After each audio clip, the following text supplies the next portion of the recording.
اپنے خالاؤں سے، انہیں پھوپھیوں سے، انہیں چچوں سے، انہیں ماموں سے ہو رہی ہوتی ہے، جو ہم سے ایج میں کہیں نہ کہیں تھوڑے سے کم ان کا ڈفرینس ہوتا ہے، گیپ کم ہوتا ہے.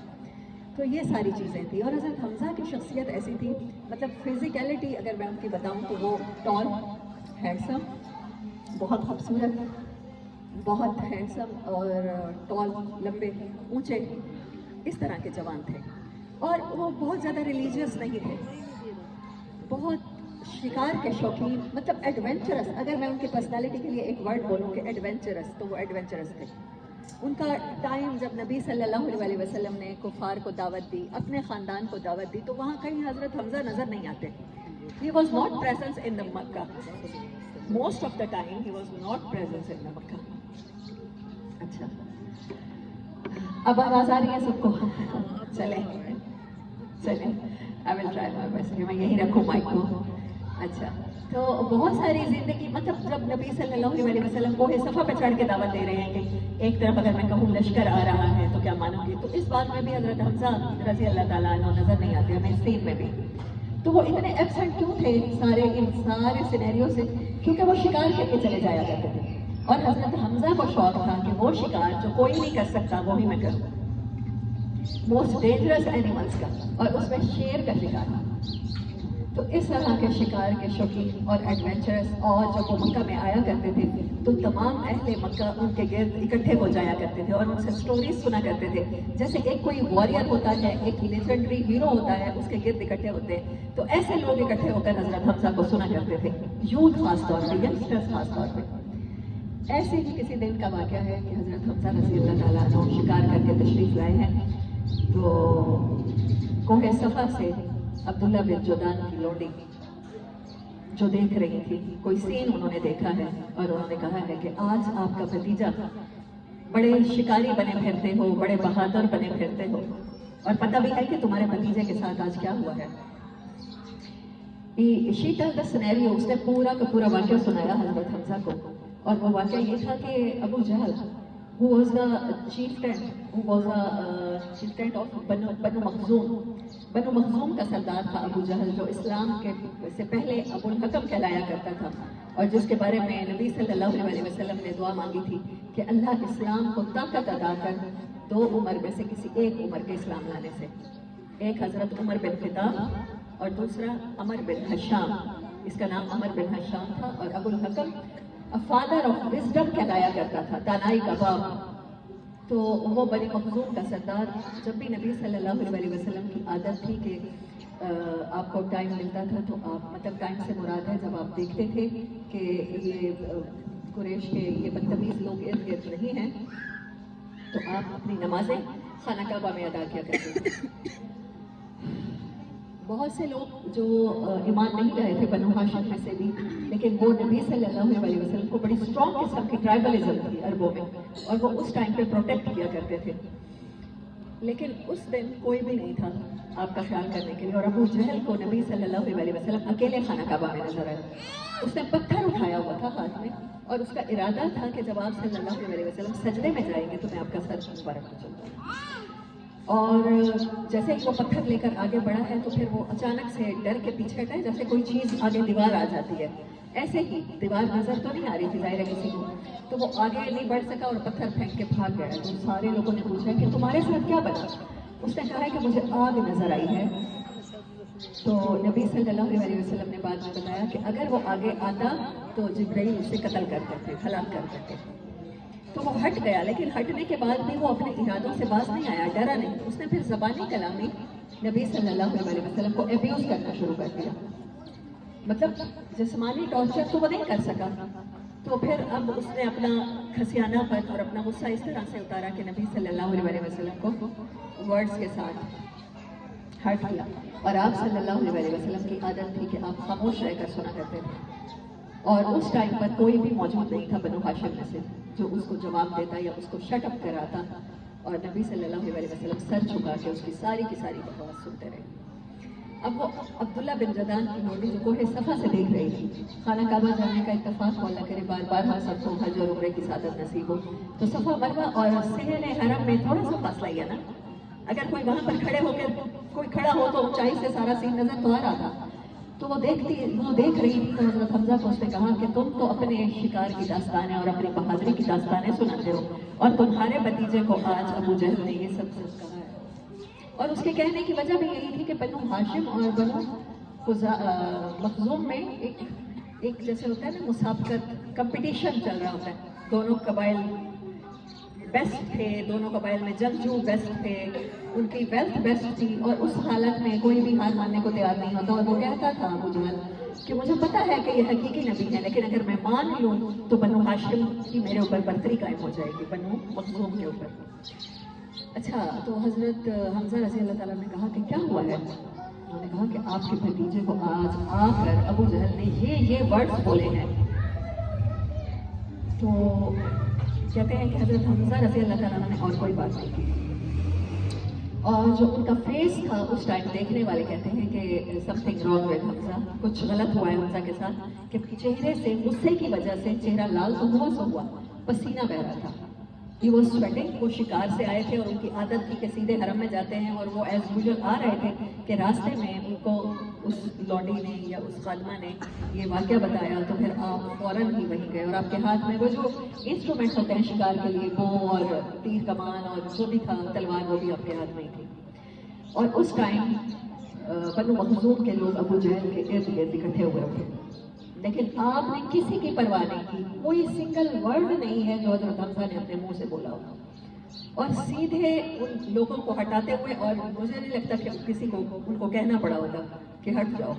مطلب لگ رہا تھا کہ ایسا سین تھا جو میں نے پڑھا ہے بکس میں, کہ سبھی نے ان کو راستہ دیا ہوگا کہ آج حمزہ کے ساتھ کچھ غلط ہے, کیونکہ تمام مکہ مانتا تھا کہ he was a great warrior.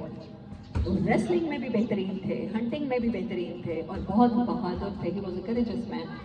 اور اگر وہ شدید غصے میں ہے تو پھر کسی نے ان کے سامنے آنے کی جرت نہیں کی ہوگی. اور پھر اس حالت میں ابو جہل کے پاس پہنچے اور کہا ہے کہ تو نے میرے بھتیجے کو اکیلا سمجھا ہے, تو نے اسے اتنا اکیلا اتنا ہلکا لے لیا ہے کہ تیرے منہ میں جو آیا ہے تو نے کہا ہے, حالانکہ میں بھی اسی دین پر ہوں جو جس پر محمد صلی اللہ علیہ وسلم. اور یہ کہہ کر وہ جو تھی وہ کمان تھی اس کے سر میں ماری ہے, ہی واز بلیڈنگ. اور تمام بنو مخزوم ارد گرد آئے کہ حضرت حمزہ رضی اللہ تعالیٰ عنہ کو بھائی ریٹیلیٹ کریں یا ماریں یا پیچھے ہٹائیں. تو ابو جہل ہی واز ویری کلیور مین, آخر قبیلے کا سردار تھا, صرف بہادری کی وجہ سے نہیں. وہ سوچ نہیں سکتا تھا کہ حمزہ رضی اللہ تعالیٰ عنہ کے ذریعے اسلام کو قوت مل جائے. ابھی تک وہ مطمئن تھا کہ حمزہ نے جب تک اسلام قبول نہیں کیا تو اس کو یہ جو پروفٹ صلی اللہ علیہ وسلم کا مشن ہے اس کو ہم دبا لیں گے. وہ جانتا تھا کہ اگر حمزہ رضی اللہ تعالیٰ عنہ جیسے لوگوں نے اسلام قبول کر لیا تو یہ بڑی پرابلم ہو جائے گی اس کے لیے. تو اس نے فوراً حضرت حمزہ کے غصے کو ٹھنڈا کرنے کے لیے کہا ہے, نہیں جانے دو, میری ہی غلطی تھی, جانے دو, حمزہ کو کچھ نہ کہو, میری ہی غلطی تھی, میں نے ان کے بھتیجے کو بہت برا بھلا کہا تھا. حمزہ was right to say me this, Hamza was right to behave me like that. Hamza حق پر تھے کہ جنہوں نے میرے ساتھ یہ سلوک کیا. فوراً اس نے حضرت حمزہ رضی اللہ تعالیٰ عنہ کی توجہ دوسری طرف کرنے کی کوشش کی ہے کہ میں تو بہت لینینٹ ہوں, مجھ سے غلطی ہو گئی ہے, اور میں ایسا انسان ہوں کہ اپنی غلطی فوراً ماننے والوں میں سے. اور حضرت حمزہ رضی اللہ تعالیٰ عنہ اسی وقت گئے ہیں نبی صلی اللہ علیہ وسلم کے پاس اور کہا ہے, بھتیجے خوش ہو جاؤ کہ میں نے آپ کا بدلہ لے لیا. اور نبی صلی اللہ علیہ وسلم نے کہا ہے, چچا جان میں خوش تب ہوں گا جب آپ اسلام قبول کر لیں. اور یہ بات کر کے حضرت حمزہ رضی اللہ تعالیٰ عنہ وہاں رکے نہیں ہیں, وہاں سے سیدھے چلے گئے ہیں. کہتے ہیں میری وہ رات پوری کی پوری تکلیف میں گزری ہے, شدید بے چینی میں گزری ہے. مجھے سمجھ نہیں آ رہی تھی کہ محمد صلی اللہ علیہ وسلم کا دین حق ہے, یا جو ہم لوگ عبادت کر رہے ہیں اللہ کو تو ہم بھی مانتے ہیں, لیکن ہم اس کے ساتھ کچھ شریک ہی کر لیتے ہیں نا. کچھ بزرگ ہستیاں ان کو ہم مان لیتے ہیں, یہ بارش کا دیوتا ہے اور یہ بیٹے دینے والی دیوی ہے اور یہ رزق روزگار دینے والا خدا ہے, بس اتنی ہی عزت ہی کرتے ہیں.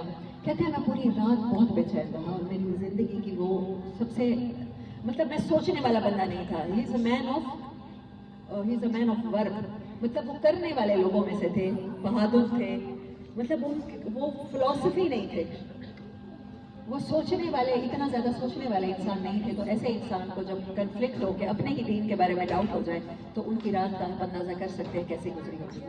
کہتے ہیں پھر مجھے خیال آیا کہ اللہ تو ہے نا, اللہ کو تو مانتا ہوں, اور نبی صلی اللہ علیہ وسلم نے ان سے کہا تھا کہ آپ اللہ سے مانگیے گا اور اللہ آپ کو سیدھا راستہ ضرور دکھائے گا. کہتے ہیں پھر میں نے نا رات کے کسی پہر اٹھ بیٹھا میں, اور میں نے اللہ سے دعا کی کہ اللہ تعالیٰ تو رب ہے, اگر محمد صلی اللہ علیہ وسلم میرے بھتیجے کا دین سچا ہے تو میرے دل میں یہ بات ڈال دے, اور اگر غلط ہے تو پھر مجھے اس الجھن سے نجات دے. کہتے ہیں نبی صلی اللہ علیہ وسلم دار ارقم میں تشریف فرما تھے تو حضرت حمزہ رضی اللہ تعالیٰ عنہ وہاں گئے ہیں اور کہا کہ اشہد اللہ انک اصدق, آپ سچے ہیں, میں اس بات کی گواہی دیتا ہوں. اور پروفٹ صلی اللہ علیہ وسلم کی خوشی کا آپ اندازہ کر سکتے ہیں, جن کو دشمنوں کے اسلام لانے سے خوشی ہوتی ہو, کوئی اپنا جان سے پیارا, کوئی دوست, کوئی قریبی, کوئی بھائیوں جیسا, تو جب وہ اسلام لائے ہیں.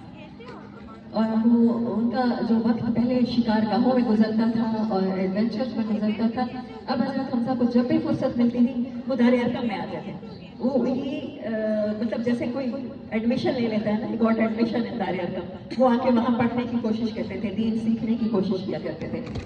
ان کے چند دن بعد, 3 دن بعد, کچھ ہسٹورینز کہتے ہیں 3 دن بعد اور کچھ کہتے ہیں کچھ شاید ویکس بعد حضرت عمر رضی اللہ تعالیٰ عنہ نے اسلام قبول کیا.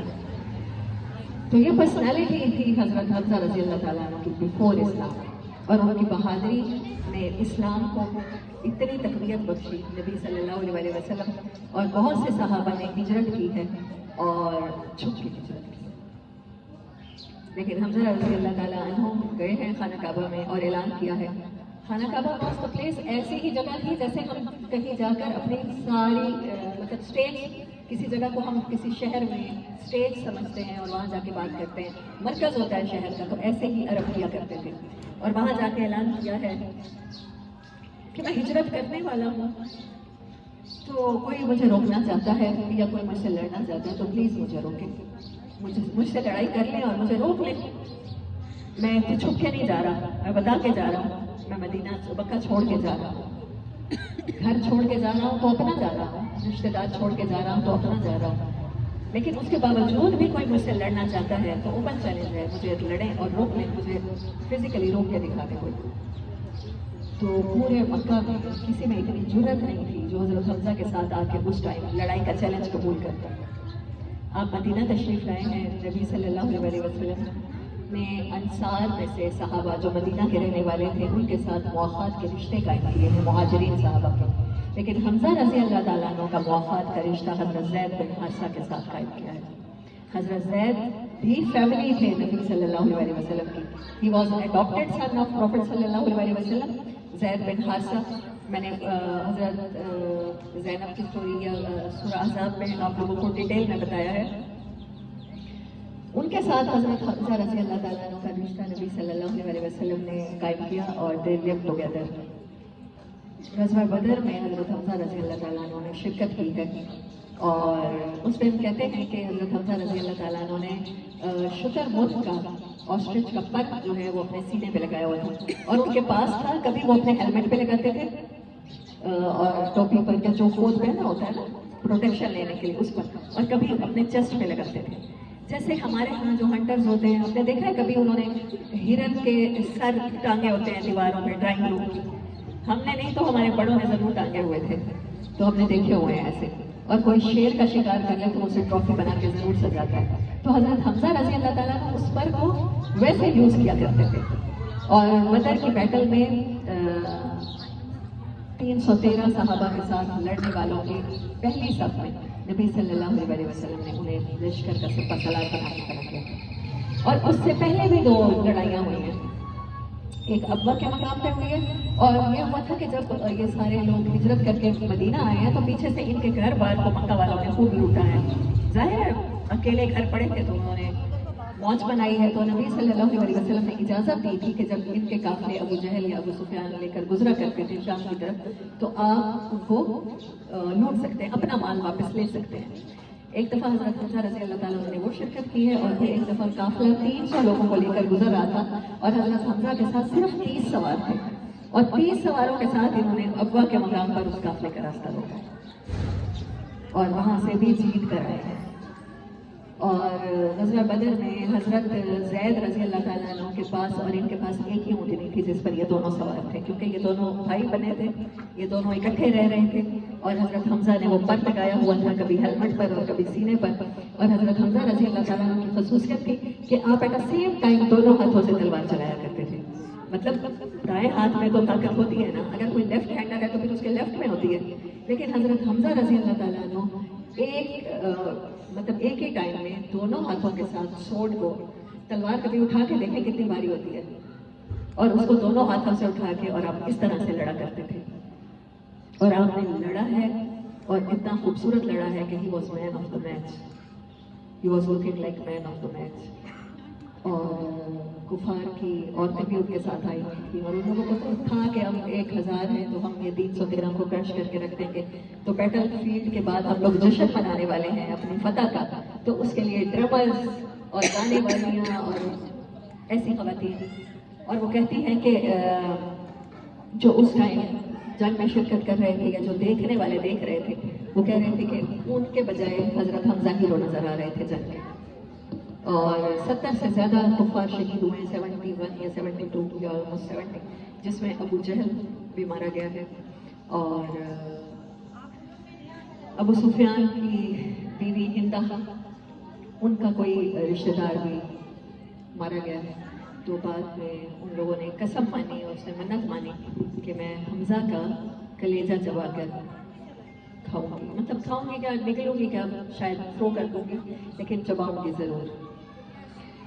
اور اس کے 1 سال بعد بدلے کے لیے انہوں نے احد کے میدان میں آئے ہیں مسلمانوں سے مقابلہ کرنے کے لیے.